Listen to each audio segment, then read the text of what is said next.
हिम्मत जुर्अतो हिम्मत का है इज़हार, सीधी बात रिवायाते सहाफत का अलम बरदार, सीधी बात। नाज़रीन गिरामी, अस्सलामु अलैकुम वरहमतुल्लाहि वबरकातुह। सीधी बात के ताज़ा तरीन प्राइम टाइम में आप लोगों का इस्तकबाल है। नाज़रीन, मैं अंसार अज़ीज़ नदवी इस वक्त के इवनिंग प्राइम टाइम में आप लोगों के सामने अहम तरीन ताज़ा तरीन ख़बरें और उन पर तनक़ीदी तबसरा, कुछ वायरल वीडियोस, कुछ तस्वीरें रखने जा रहा हूँ जिसका आप लोगों के सामने आना ज़रूरी है। तुर्की में किस तरह एक हाफिज़ कुरान की तिलावत करते करते इंतकाल कर गए, वो एक तस्वीर आ रही है। तुर्की की पहली और मुनफरिद इलेक्ट्रिक बस जो जदीद टेक्नोलॉजी की हामिल है उसको आज लॉन्च कर दिया गया है।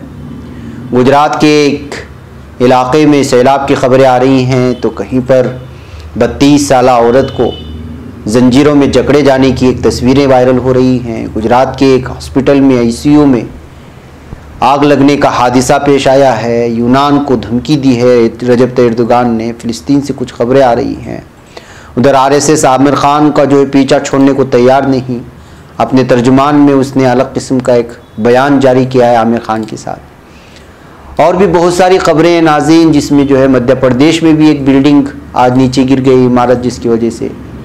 और उधर कोरिया के तानाशाह किम जोंग उनकी मौत को लेकर के कशमकश जारी है और अलग अलग किस्म की खबरें निकल कर के आ रही हैं। जराइम लगातार बढ़ते जा रहे हैं यूपी में, जिसकी वजह से योगी हुकूमत तनकीद के निशाने पर है। और भी बहुत सारी अहम तरीन खबरें हैं नाज़रीन जो आपके सामने रखना है। उससे पहले आप लोगों से दरख्वास्त है कि जिन अहबाब ने हमारे चैनल को सब्सक्राइब नहीं किया है, सब्सक्राइब कर ले। हमारे इन वीडियोज़ को दूसरों तक पहुँचाने में हमारी मदद करें, लिंक को शेयर करें। इससे पहले कि भी प्राइम टाइम शाये हो चुका है, वो भी जाएं देखें और दूसरों को पहुंचाने की कोशिश करें। बहरकैफ नाज़रीन, आइए सबसे पहले मैं ये तस्वीर आप लोगों को दिखाना चाहता हूं। हम में से हर एक तमन्ना करता है कि अच्छी मौत हो, कलीमे वाली मौत हो, सजदे की हालत में मौत हो, बहुत सारे अलग अलग तमन्नाएँ होती हैं। ऐसी एक तस्वीर निकल कर के इस वक्त सामने आ रही है, जिसको आप इस वक्त देख रहे हैं मेरे सामने। एक तुर्की ने इस तस्वीर को शेयर किया है। दरअसल ये हाजी अस्सालिफ नाम है इनका, हाफिज़ कुरान थे और अपनी सारी ज़िंदगी कई बल्कि सैकड़ों बच्चों को हाफिज़ कुरान बनाया, पढ़ाया, लिखाया और आखिरी लम्हे में भी जब वो इस दुनिया से रुखसत हो रहे थे, कुरान को चिमटे हुए नज़र आए और कुरान की तिलावत करते करते वो इंतकाल फरमा गए। ये हैं तुर्की के हाजी अस्सालिफ, जो इस वक्त इनकी तस्वीर ये बहुत ज़्यादा तुर्की में वायरल हो रही है और बहुत सारे लोगों ने मुझे शेयर किया, तो मैंने सोचा कि ये तस्वीर आप लोगों के सामने भी रखूं तो बेहतर होगा।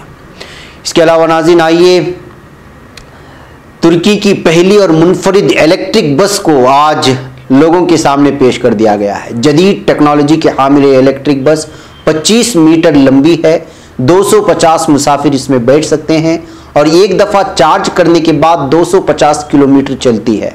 यानी ना पेट्रोल की है ना डीजल की है, बल्कि इसको चार्ज किया जाएगा और फिर ये चार्ज करने के बाद 250 किलोमीटर तक चलने वाली हो सकती है।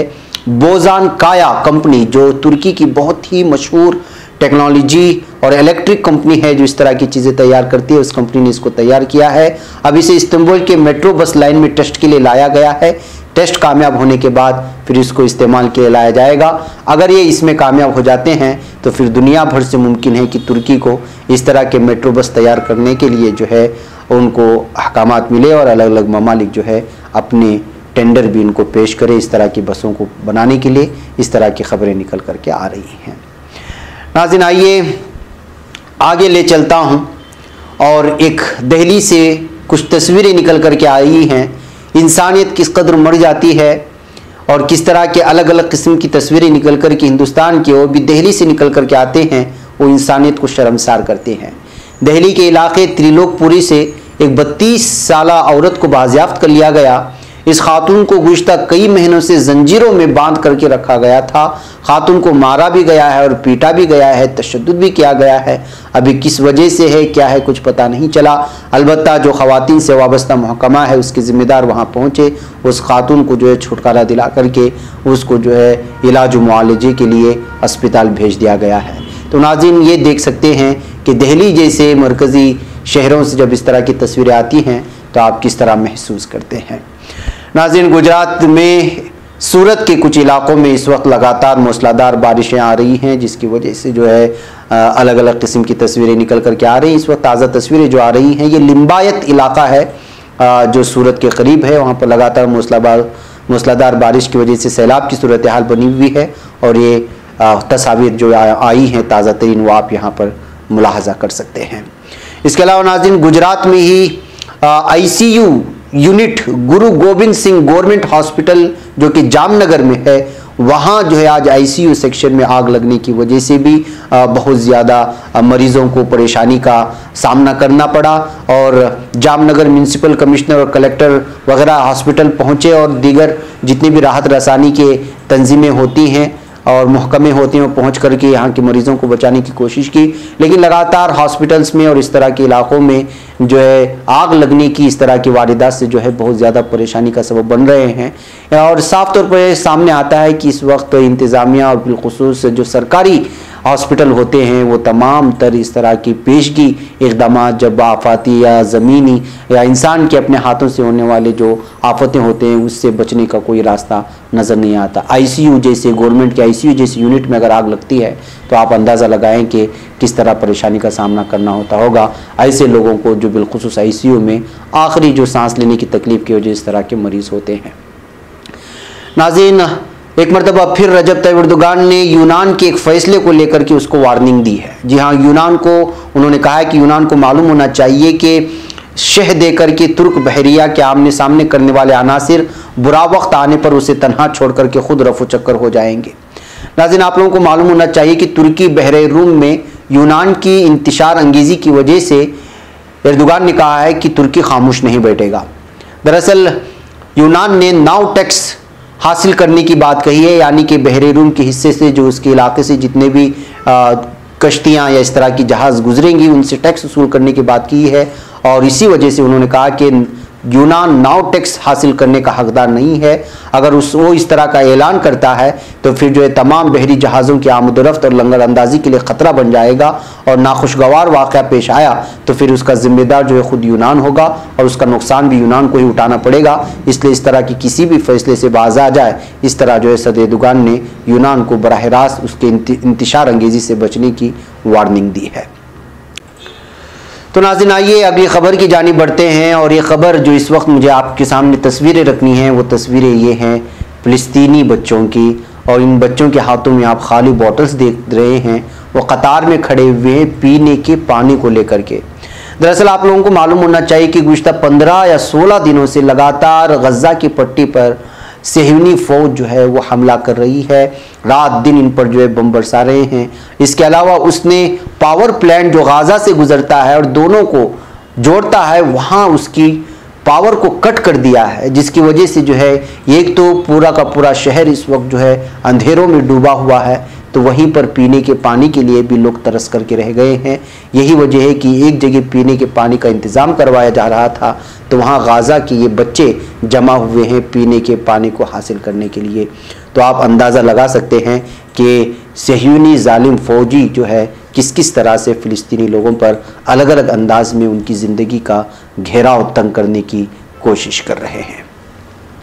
बहरकैफ नाज़रीन, आइए RSS आमिर खान का पीछा छोड़ने को तैयार नहीं है। जी हाँ, राष्ट्रीय स्वयं सेवक संघ RSS के तर्जुमान पंचजन्या ने बॉलीवुड के सुपरस्टार आमिर खान की तुर्की के सदर रजब तैयब एर्दोगान की अहलिया से मुलाकात पर सख्त नुक्ताचीनी की है।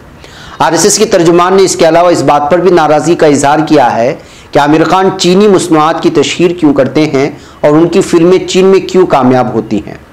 RSS के तर्जुमान पंचजन्या में ड्रैगन कापिया खान के उन्वान से शाये होने वाले मज़मून में कहा गया है कि आज़ादी से पहले और बाद में लगातार हुब्बुल वतनी के जज्बे को फ़रोग़ देने वाली फिल्में बनाई गई, लेकिन अब सिनेमा को मगरिब के हवा लग गई है और ये जवाल से दो चार हो गई। मजमून में कहा गया है कि अब गुज़िश्ता 5-6 सालों से एक बार फिर हुब्बुल वतनी से सरशार फिल्में बनाई जा रही हैं, लेकिन दूसरी तरफ ऐसे अदाकार और फिल्मसाज भी हैं जिन्हें हिंदुस्तान से दुश्मनी रखने वाले चीन और तुर्की जैसे ममालिक ज्यादा पसंद हैं।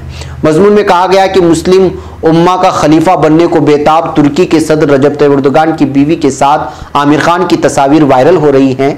चीन में आमिर खान की फिल्में क्यों बेहतरीन कारोबार करती हैं जबकि दीगर सितारे तख्लीक़कार नाकाम हो जाते हैं? आमिर खान चीनी कंपनी वीवो मोबाइल के ब्रांड एम्बेसडर हैं, जो कि सलामती के उसूलों की खिलाफ वर्जी है। मजमून में यह भी लिखा गया है कि ऐसा क्यों है कि आमिर खान की दंगल चीन में खूब कारोबार करती है, लेकिन इसी पसे मंजर में बनी सलमान खान की फिल्म सुल्तान धूल चाट जाती है। आमिर खान खुद को सेकुलर मानते हैं तो तुर्की में शूटिंग के बारे में क्यों सोच रहे हैं, जबकि वो मुल्क तो मसले कश्मीर पर पाकिस्तान की हिमायत करता है। बैकैफ नाज़रीन, इस तरह अलग अलग अंदाज में लिख कर के आमिर खान को पूरी तरह से घेराव में लेकर के इस वक्त आरएसएस पूरी तरह से आमिर खान को निशाना बनाना चाहता है, सिर्फ उस वजह से कि उन्होंने तुर्की के खातून अव्वल से मुलाकात की थी और ये तस्वीरें वायरल हुई थी। उस वक्त भी मैंने कहा था कि किस तरह मीडिया इनके पीछे पड़ गया था इन तस्वीर को लेकर के। तो जाहिर सी बात है कि उस वक्त मैंने वो तस्वीर भी बताई थी जिसमें जो है नेतन्याहू के साथ यहाँ का पूरा फिल्म इंडस्ट्री सेल्फी ले रहा था, लेकिन उस पर ये मीडिया कुछ नहीं बोला और ना ही उस वक्त जो है आरएसएस का पंचजन्य कोई आर्टिकल लिखा। लेकिन अब इनको पेट में दर्द हो रहा है जो इंसाफ की बात करते हैं और सेकुलरिज्म की बात करते हैं। बहरकैफ इन लोगों को पेट में दर्द होना ही है। आइए नाज़रीन आगे बढ़ते हैं और मध्य प्रदेश की वो तस्वीरें दिखाता हूँ। इस वक्त ताज़ा निकल कर के सामने आ रही हैं कि मैंने मॉर्निंग प्राइम टाइम में बताया था कि रायगढ़ में किस तरह से एक इमारत मुनहदिम होने की वजह से नुकसान का, जबकि अभी तक राहत कारी का काम वहाँ जारी है। अब महाराष्ट्र के बाद मध्य प्रदेश में इमारत मुनहदिम होने का वाक़या पेश आया। मीडिया जराये से मौसूल हो रही खबरों के मुताबिक मध्य प्रदेश के देवास में लालगेट इलाके के नज़दीक 2 मंजिला इमारत मुनहदिम हो गई। हादसे के फौरन बाद राहत और बचाव काम शुरू कर दिया गया। अब तक 6 लोगों को मलबे से निकाला जा चुका है। जख्मी हालत में उन्हें अस्पताल में दाखिल कराया गया है। मलबे में कई लोगों के दबे होने का अंदेशा है, जिनको निकालने के लिए कोशिशें जारी हो रही हैं। तो इस तरह नाज़रीन 24 घंटे के अंदर ये दूसरा वाक़या है जहाँ पर इमारतें गिरने की वजह से जो है इस तरह की नुकसान और जानी नुकसान और माली नुकसान की खबरें सामने आ रही हैं, जो वाकई तशवीशनाक है।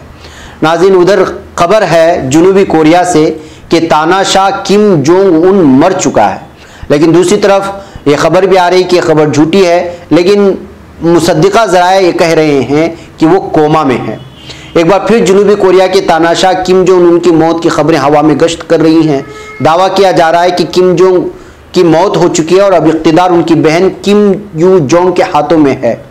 हालांकि कुछ रिपोर्ट्स के मुताबिक उनकी मौत नहीं हुई है, बल्कि वो किसी संगीन बीमारी की वजह से कोमा में चले गए हैं।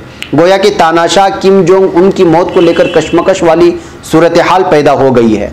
अफवाहों और क़ियास आराइयों के दरमियान जुनूबी कोरिया में हाई अलर्ट के ऐलान की खबरें सामने आ रही हैं। खबरसा इदारा यून हॉप का कहना है कि हंगामी सूरत हाल के पेश नज़र जुनूबी कोरिया में हाई अलर्ट का ऐलान कर दिया गया है। काबिल जिक्र बात यह भी है कि जुनूबी कोरिया के तानाशाह किम जोंग उन के हलाक होने की बात तब फैली जब एक सरकारी इश्तिहार सिगरेट नोशी के मुतालिक शाया हुआ। इश्तिहार में सिगरेट नोशी न करने की सलाह दी गई थी, जबकि किम जोंग चैन स्मोकर हैं और अवामी मकामात पर भी सिगरेट नोशी करने से बाज नहीं आते। ऐसे में तानाशाह लीडर के खिलाफ जाकर ऐसे सरकारी इश्तिहार के सामने आने से अंदाज़ा लगाया जा रहा है कि किम जोंग अब इख्तिदार में नहीं रहे हैं। बहरकैफ नाजरीन किम जोंग उन हमेशा इस बात को लेकर के सुर्खियों में रहे हैं कि वो किसी की बात मानते नहीं हैं और फिर जो है अमेरिका को आंखें दिखाने में बल्कि पूरी दुनिया को कभी कभी वो धमकियां देते ही रहते हैं और बिलखुसूस अमेरिका इनके जो है सामने रहता है और अमेरिका की कोई बात नहीं मानते और अमेरिका के सामने घुटने ना टेकने की वजह से भी ये तानाशाह के रूप में इसको मगरबी मीडिया ने पेश किया, क्योंकि जो है वो किसी की बात मानते नहीं हैं। बैकैफ उनके इस वक्त मौत की खबरें और कोमा में चले जाने के बाद उनकी बहन की जानिब से उनकी कुर्सी संभालने को लेकर के इस वक्त मगरबी मीडिया में बहुत ही ज़्यादा हंगामा मचा हुआ है। बैकैफ नाज़रीन ने कुछ अहम तरीन खबरें थी जो आप लोगों के सामने रखना ज़रूरी था। मुझे यहाँ पर इजाज़त दें, इंशाल्लाह फिर आप लोगों से मुलाकात होगी। अस्सलाम वालेकुम रहमतुल्लाहि व बरकातुहू। खबर पढ़ने का तुमने भी अजब अंदाज पाया है, रवादारी के जज्बे ने भी तुम पे नाज पाया है, इसी रह में मोहब्बत का हंसी नाज पाया है, तुम्हें हर अंजुमन में हमने तो मुमताज पाया है, मुमताज पाया है। तुम्हीं से है तरक्की पर अजीज अंसार सीधी बात, अजीमत जुर्अतो हिम्मत का है